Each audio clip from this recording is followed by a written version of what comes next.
Благодарам за одговорот, почитувана министерке. Во однос на ова прашање, она што можам да го заклучам е дека ајде што немате претходни анализи, туку немате ни пресметка на ефектите после имплементацијата на законското решение. Дополнително запрепастена сум од фактот што всушност според вас оправдано е 2% од вкупниот приход остварен во претходната година, наместо да биде наменет за инвестирање во детски градинки, да се наменат за некаков си фонд за развој и човечки капитал, затоа што замислете сме имале доволен број градинки. Сега да ви кажам, 3000 деца во Скопје се на листите на чекање за прием во градинка.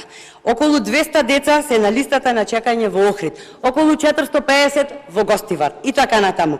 Знаете ли, министерке, колку потребни градинки се тоа? 15, 30, односно, само во Скопје. 4 во Гостивар, 2 во Охрид. Значи, не смеете да помислите да се откажете од овие 2%. Знаете ли дека 200 деца на листа на чекање значи потреба од 2 градинки само во Охрид, а таква е потребата и состојбата во сите општини низ државава. Ниту имаме доволно градинки, ниту имаме капацитет во постојните за да се запишат сите деца на кои им треба згрижување. За каков баланс говорите, за каков фонд говорите, за какво професионално усовршување? Пак ќе ве прашам, нели децата се највреден човечки капитал? Нели децата имаат родители кои треба да се унапредуваат и да градат кариери? Немојте да ми кажувате дека тој некаков си фонд или било што е поважно од инвестирање во градинки.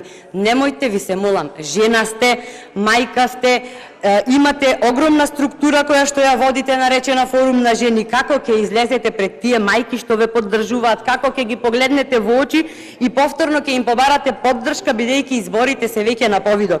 Како анализирате, како носите одлуки, кој стои зад овој фонд и кој сте свесни дека ќе ги проголта парите за градинки? Ќе излезе на површина сето тоа, ништо не останало сокриено. Како што излезе кој стои за Деленица, ќе се излезе и кој стои за овој фамозен фонд за човечки развој и ресурси. Ќе си заминете и вие како што замина таа пред вас што кажуваше, цитирам, за нас важно е секое дете во државата. Уште еднаш апелирам да се преиспитате и комисиски да предложиме парите да одат на вистинските места, како што се инвестициите во детските градинки, кои што така гордо ги најавувавте токму при најавата на Законот за трговија и Законот за работни односи. Се чудам како тоа приоритетите, ветени во вашите предизборни програми, полека исчезнуваат и се претвараат во сосема поинакви налудничави идеи. За чии интереси, министерке? Не сум задоволна од одговорот и немам дополнително прашање. Ви благодарам.